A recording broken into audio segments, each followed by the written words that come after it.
Oi, gente, vamos continuar então a nossa aula 17? Agora a segunda parte da nossa aula. E aí eles continuam fazendo a análise da psicanálise sobre essa parte do bebê, né? Então, a partir do quarto mês,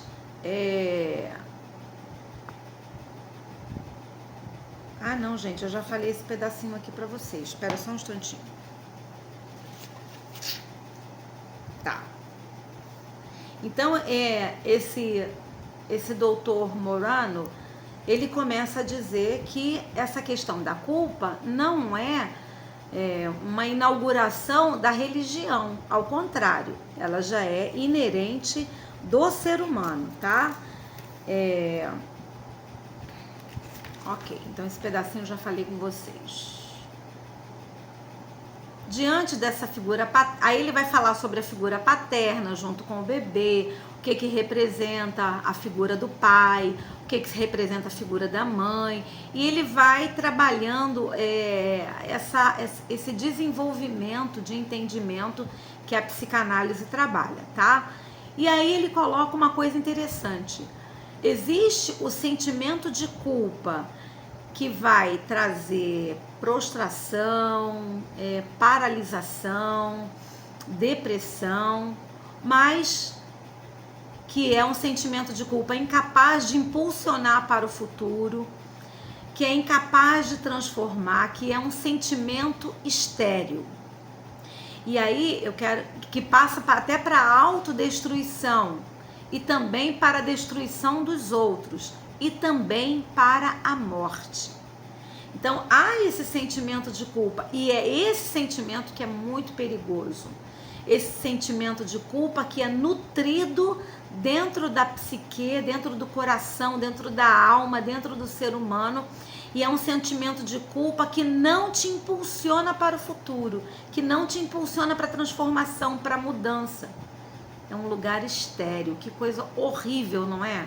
Isso é uma coisa horrível, que gera autodestruição, destruição dos outros e a morte. Gente, tem muita gente vivendo esse sentimento de culpa. Mas ele destaca que há um sentimento de culpa sadio. Há uns que é o nosso caso, tá? É o caso daquele que tem uma experiência cristã amadurecida. Então, esse sentimento de culpa, ele vai nos orientar para a mudança, vai nos incomodar para a gente hoje ser melhor do que for ontem e amanhã ser melhor do que é hoje. Já ouviu essa história? De que o cristianismo é como se nós estivéssemos subindo os degraus, que cada dia eu sou convidado a me refazer à semelhança de Jesus. Então é uma culpa, é um sentimento de culpa sadio. Então ele aparece como prioritário. Eu não quero então causar o mal ao outro. Eu não quero. Essa culpa, ela me motiva a ser melhor. O centro dessa culpa não é o narcisismo, não sou eu o onipotente, não sou eu o mais importante.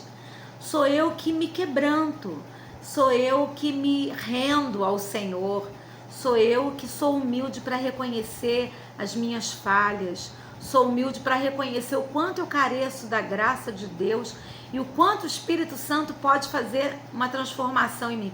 Gente, essa parte é óbvio que não foi o teórico acadêmico que falou. Isso aqui já é, né, a minha interação com o texto escrito, tá?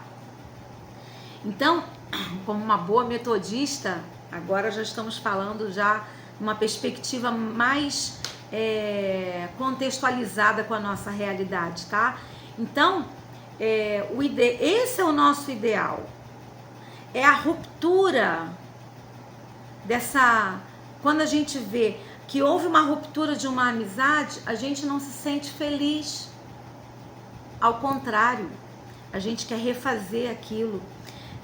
A gente assume a nossa culpa.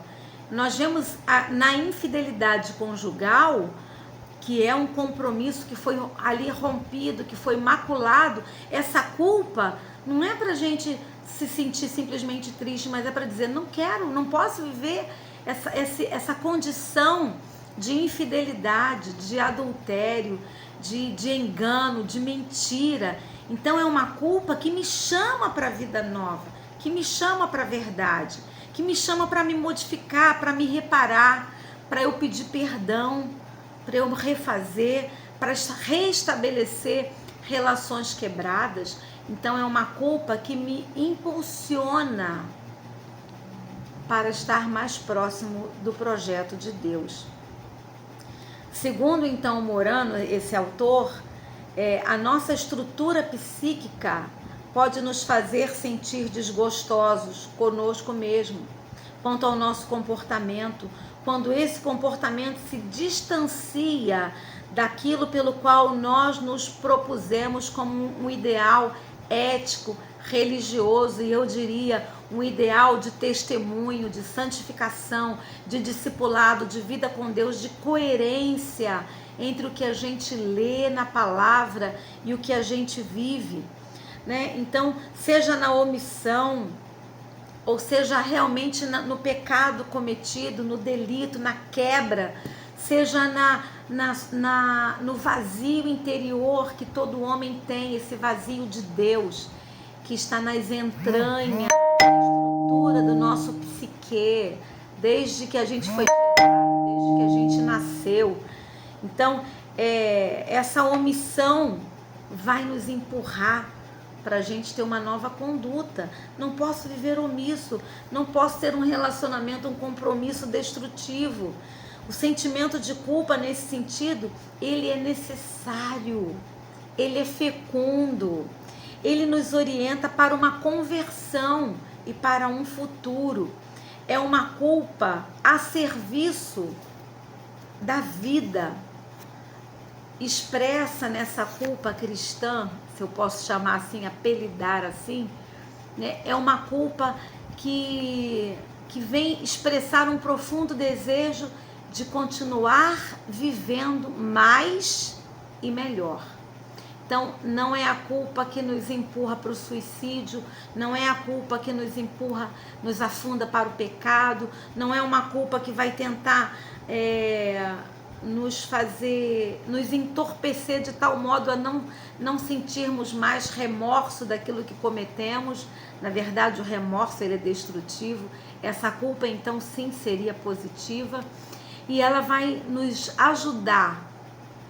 Essa culpa vai nos ajudar a viver uma perspectiva de experiência com Deus, com esse Deus cristão, que supõe esse segundo tipo de culpa que nós abordamos aqui.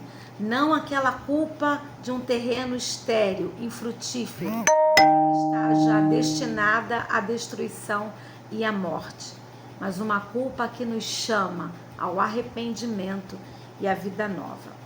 A gente vai parar por aqui e eu vou gravar já a terceira parte desse assunto que a gente começou na aula anterior, e o nosso próximo tema vai ser o sentimento de culpa na perspectiva cristã. A gente começou a dar algumas pontuações aqui nesse finalzinho, mas a gente vai abordar um pouquinho mais, tá bom? Fica comigo, já eu volto. Deus abençoe.